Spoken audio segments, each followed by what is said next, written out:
Hello everybody, and welcome back to the third video for the lecture on April 14th. Alright, so what I've done is I've pulled up the data that I've provided you on Blackboard and that we're going to be working with to test our hypotheses that I've provided you in the assignment itself. So I'll just walk you through the data. So for each of our dorm rooms, we've got a couple of different variables. So we have the total number of crimes, and this is from August until the end of March of this year. We have the population, and so what this variable represents is the number of students that live in the dorm room, and this is pulled from Rowan's website. We have the year that it was constructed, which was also pulled from Rowan's website.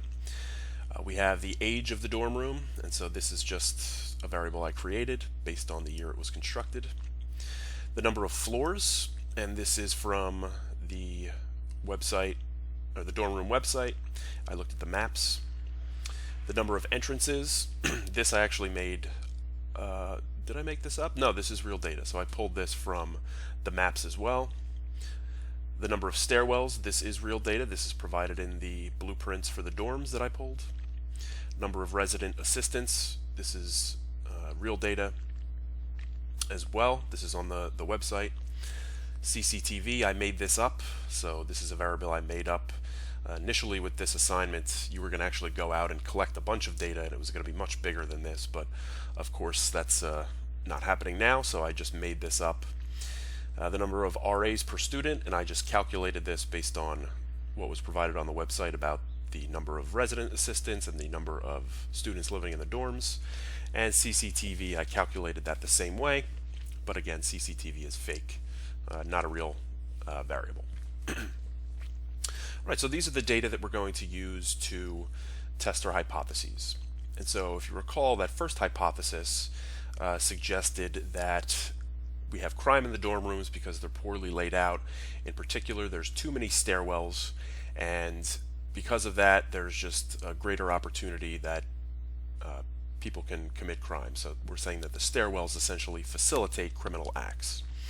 And I provided the data in a table, which you'll do for the rest of the hypotheses, but I also inserted a scatter plot. So I'm going to show you how to do that now. So to insert a scatter plot, first thing we'll want to do is we'll want to select the data that we want included. And so that first hypothesis was that stairwells have an impact or influence crime. And so the first string of data I'm going to select are my crimes. So I'm going to click in cell B2 and I'm going to drag down to cell B8. Now the other variable is the number of stairwells. So if stairwells was next to crimes, we could just expand this and pull down, but of course it's not, it's over here. And so again, I'll select my crimes, I'll release my mouse, and if you're on a PC, you click the Control key on your keyboard. If you're on a Mac, you would click and hold your Command key.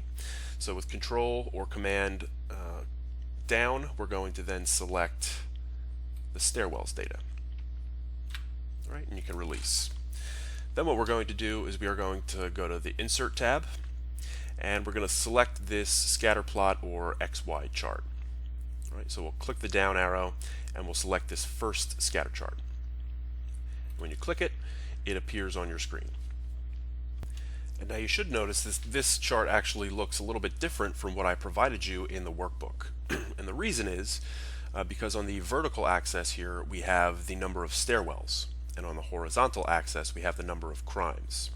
And in fact, in the chart that I provided you with, this was flipped, so we had crimes vertically and we had stairwells horizontally. And that's the format that we want, because typically we put our dependent variable on the vertical axis.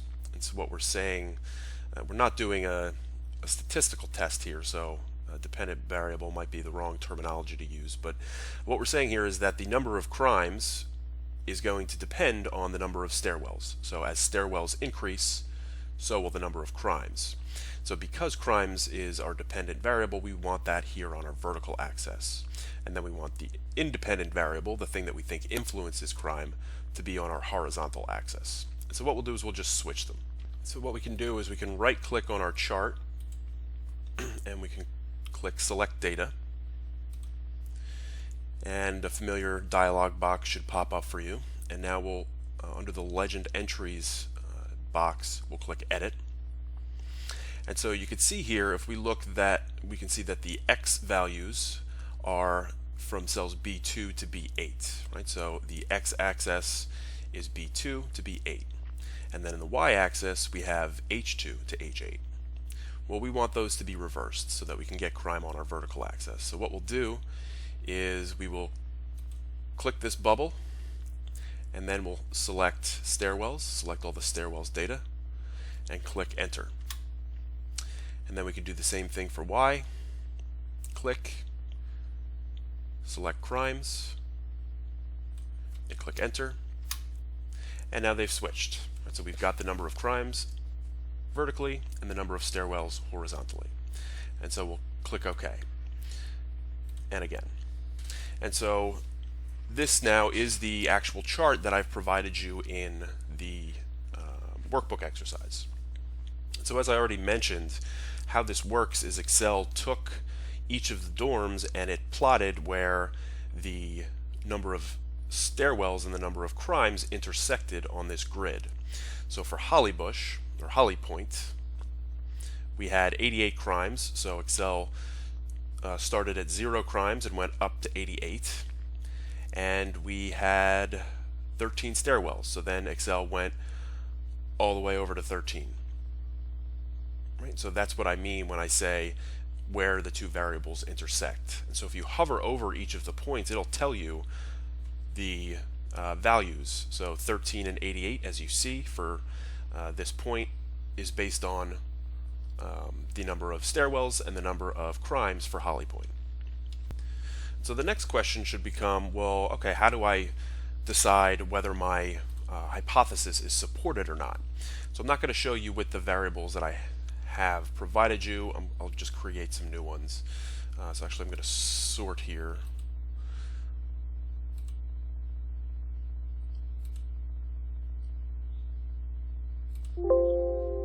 Alright, so I'm sorting largest to smallest just so I have the highest crime dorm room up top, and this will be useful with your tables as well, so you can just copy and paste. So now I'm just going to make up a variable here. We'll say this is security guards. And I'm just going to put some data in here, 10, 20, 30, 40, 50, 60, 70. Right? Obviously not realistic, but this is for illustrative purposes, of course. And so now I'm going to insert a scatter plot. So first I'll select my data. So our dependent variable is going to be crimes. So I've got the control button held down because I've got a PC. And then I'm going to go ahead and select my security guard data. I did not have control selected, sorry. Now I have control selected. Select my security guard data. Then I click insert, go to that scatter plot. And so we've got a scatter plot. Again, we have crimes here horizontally. We'll switch that. So I'll right click, select data. I'll click the edit button. For the X values, I'll select security guards first.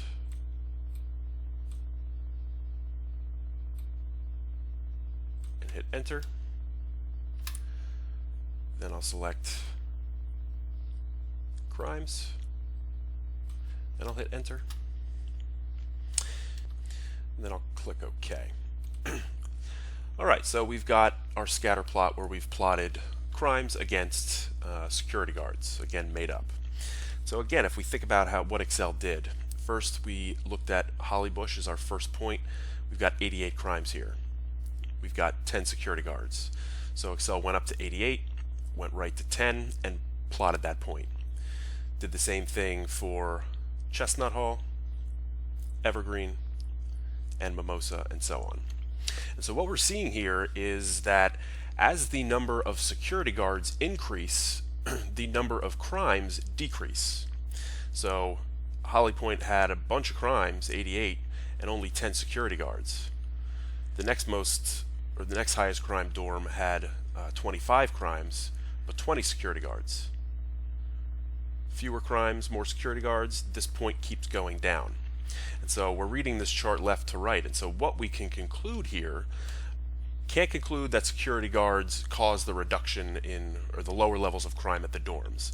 But there does appear to be a relationship or a correlation between the number of security guards and the number of crimes. And specifically, this relationship is negative.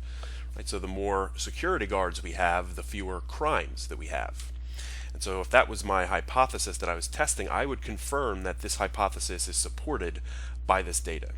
Again, we couldn't at this point say that this is a causal relationship, but we have confirmed our hypothesis at this point. All right, so let's try that one more time.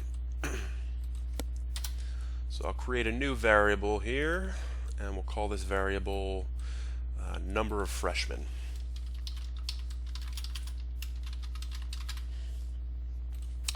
All right, so we'll say that Holly Point has 500 freshmen, 400, 300, 200, 100, 50, 25. All right, so these are the number of freshmen, we'll say, in each of the dorm rooms. So we can select our data. We'll select our crime, hit Control, hold it, select the number of freshmen, go to our Insert tab, XY, scatter, and then we'll switch so that we've got crime going vertically.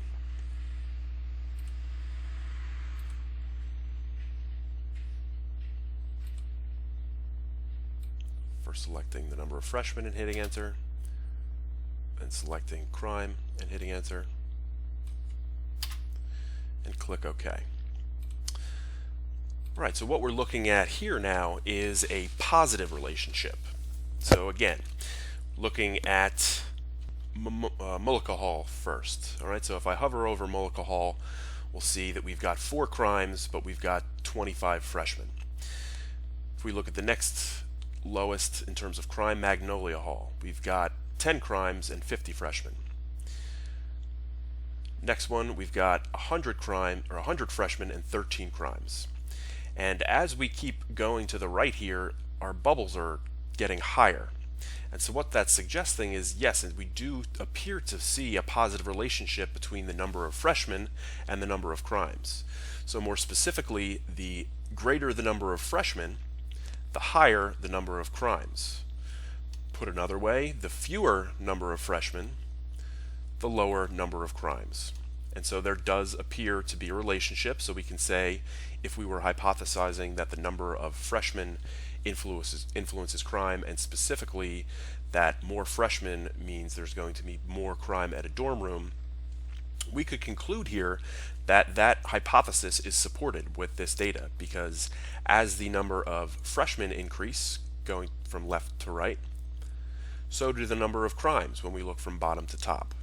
Right? So again, this would be a relationship that is supported by the data, so we would confirm that hypothesis. Right? If you can contrast that to the chart that I've got in the workbook exercise already, we don't see any clear relationship, either negative or positive. We saw some outliers in that previous chart, and we saw kind of a clustering in the middle, which was indicative of the fact that we did not see a relationship. Right? So this is how you're going to test your hypotheses. So in the workbook, just make sure you're looking at the variables that I tell you to use for testing that hypothesis. Make sure you're including the table and the chart. I haven't gone through changing the basic elements because we've done this so many times, but make sure you're changing your title and putting axis labels or axis titles. And as I said, make sure that you're also cross-referencing and adding captions in text. So I'm going to end this video here. I'm going to create one more video where I'm just going to go over briefly what I'm looking for in terms of the last part of the hypothesis testing process, and then I'll close out the videos for the day and I'll leave you to complete the exercises. So I'll see you in the next video.